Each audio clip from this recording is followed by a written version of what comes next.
लोकन्यूज मराठी, आवाज लोकशाहीचा।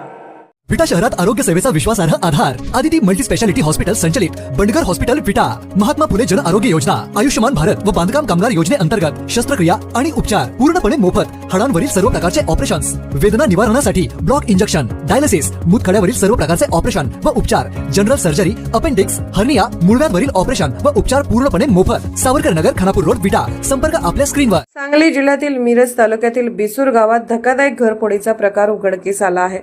विशेष म्हणजे हे चोरी बाहेरच्या चोरट्याने नव्हे तर घरातीलच एका तरुणाने आपल्या मित्रांच्या मदतीने केल्याचे तपासात समोर आले आहे। या प्रकरणी स्थानिक गुन्हे अन्वेषण शाखेने दीपेश बाळासाहेब पाटील आणि महेश कुमार खंडेराव पाटील या दोघांना अटक केली आहे।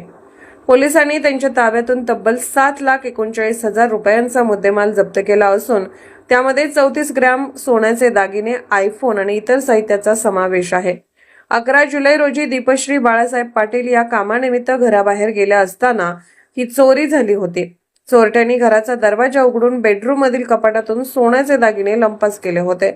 या प्रकरणी सांगली ग्रामीण पोलीस ठाण्यात घरफोडीचा गुन्हा दाखल करण्यात आला होता। गुन्ह्याचे गांभीर्य लक्षात घेऊन पोलीस अधीक्षक तुषार दोशी आणि अपर पोलीस अधीक्षक कल्पना बारवकर यांनी स्थानिक गुन्हे अन्वेषण शाखेला समांतर तपासाचे आदेश दिले। पोलीस निरीक्षक संजीव झाडे यांच्या मार्गदर्शनाखाली एलसीबीच्या पथकाने तपास सुरू केला। तपासादरम्यान पोलिसांना माहिती मिळाली की संशयित चोरीचे सोने विकण्यासाठी सांगलीतील कॉलेज कॉर्नर परिसरात येणार आहेत। त्यानुसार पोलिसांनी सापळा रचून दोघांनाही ताब्यात घेतले। पंचांसमक्ष अंगझडती घेतली असता दीपेश पाटीलच्या खिशातून सोन्याची चेन, 2 अंगठ्या सापडल्या। पोलिसांनी कसून चौकशी केल्यानंतर त्याने धक्कादायक कबुली दिली। दीपेशने स्वतःच सांगितले की घरातील सर्वजण बाहेर गेल्याची संधी साधून त्याने स्वतःच्या घराचा दरवाजा उघडला आणि मित्र महेश कुमारच्या मदतीने कपाटातील सोन्याचे दागिने चोरले।